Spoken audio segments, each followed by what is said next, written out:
Hey everyone, Ian here. Welcome back, and to all y'all newbies, welcome. Today I'm going to be giving you a sneak peek into one of my favorite pieces of software. It doubles as an audio recorder and a digital audio workstation. Let's get right into it.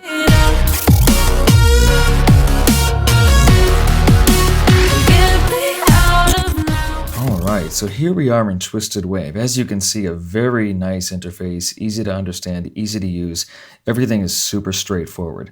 So right when you would load this program, you wouldn't see dialogue recorded here, obviously. So you would want to open previously recorded audio to work on to post-process. So one thing I'm going to say straight out, learn your hotkeys. It'll save you so much time. So a hotkey for opening a file to work on is Command-O.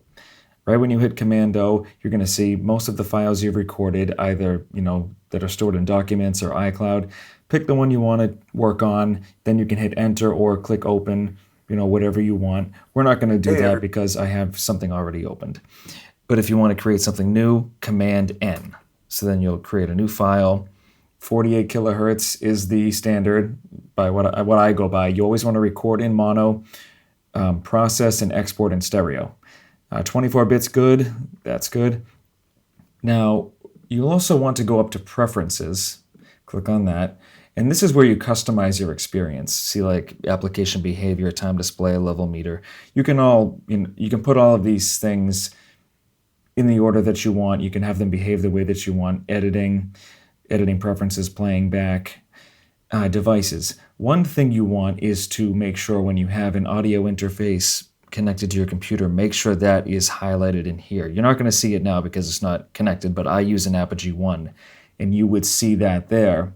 It would show up, and I click on it to make sure that's the device I'm using, because that's what my shotgun mic would be plugged into, and you don't want to be recording with the Mac mics because they are god-awful. Output, built-in output, or headphones. I would use headphones. And you'll always want to click play through when recording. This is helpful when you're setting up so you can monitor how the mic sounds when you're, reciting your dialogue. If it sounds too boomy, try, using a tighter lens and getting the microphone closer to you. That'll reduce reverb tremendously. So that's very helpful. So we'll get out of here.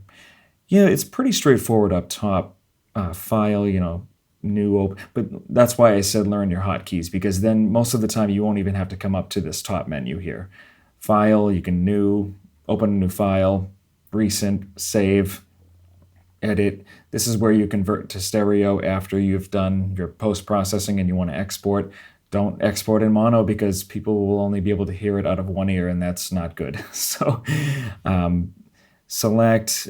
A lot of this stuff is, like I said, hotkeys. Learn those hotkeys. It'll save you so much time, trust me, and you're going to fall in love.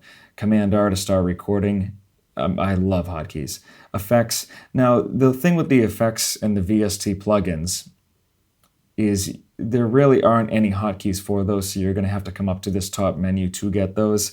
This is the flat list of all the Apple plugins that come. They're like stock plugins. They come when you download the app because Twisted Wave is Mac exclusive.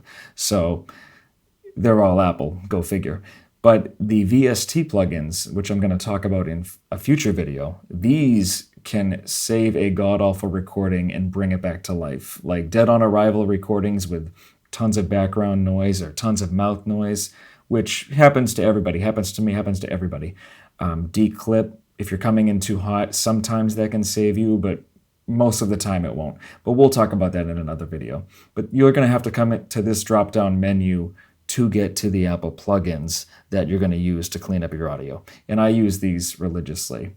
And really cool, one quick last thing in this window is you can make an effect stack. So if I come in here, what I do is I record, then I'll run a high-pass filter. So flat list to get rid of the low rumble in my recordings. Usually I'll roll off at 80. You can pick that, and then the next effect you would use in post-processing, you can just make an entire stack, and if you're in the same room all the time and you know you're going to have the same sound, you can just load this, apply it, and it's going to apply every single effect that you have in that stack to this entire waveform. So it'll save you a ton of time. It's amazing. So yeah, pretty straightforward. I'll go way more in depth with each little thing in future videos just to kind of narrow down what people are, wondering how to do and, little inquiries. But, other than that, it's really easy to use. Fade in, fade out, normalize right here. It's awesome. But anyway, that's the sneak peek, and I'll see you guys in the next one. And that's the video, everyone. Thank you so much for watching. As always, like, comment, subscribe, ring the bell to get notified every time a new vlog comes out, and I'll see you guys in the next one. Thanks. Yeah, I wanna run off and fly.